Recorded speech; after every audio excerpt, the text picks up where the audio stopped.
Vital Kamerhe indigné face aux honneurs militaires accordés au ministre rwandais des Affaires étrangères à Goma.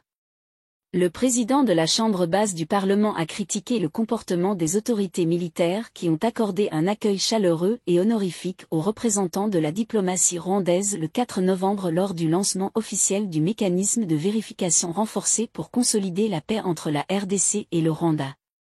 Au nom de tous les représentants du peuple, Vital Kamerhe a manifesté son mécontentement face à cette situation. Il précise que malgré le processus de paix que nous voulons, mais il est aussi de notre intérêt à respecter notre souveraineté.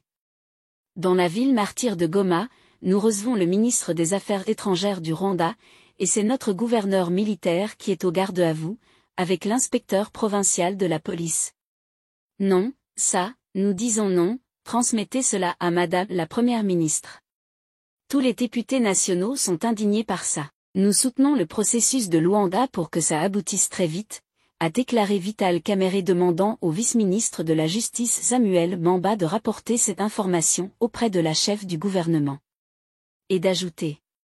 Le dernier élément, ça concerne la Première ministre. Toute notre indignation que le ministre des Affaires étrangères du Rwanda arrive à Goma, ce n'est pas mauvais puisque nous sommes pour la paix. Mais, que vous puissiez lui donner autant d'honneur, le gouverneur militaire et l'inspecteur provincial de la police, je considère que c'est très grave et que nous ne savons pas ce que nous faisons. Il faut lui dire la prochaine fois, quand ce ministre viendra sur le territoire congolais, qu'on n'a pas besoin d'avoir des honneurs. Quand nous allons au Rwanda, ils ne le font jamais. Comment nous pouvons vraiment? C'est indigné Vital Kamerhe, président de l'Assemblée nationale. Pour rappel, le gouvernement rwandais avait contesté les déclarations de la première ministre congolaise, Judith Suminwa, faites lors du rebranding Africa Forum à Bruxelles. Judith Suminwa avait affirmé que le Rwanda avait accepté de retirer 4 000 de ses troupes stationnées en RDC. Le ministre rwandais des Affaires étrangères, Olivier Nduhungirehe, avait démenti ces propos sur son compte X, qualifiant cette information d'inexacte et sans fondement.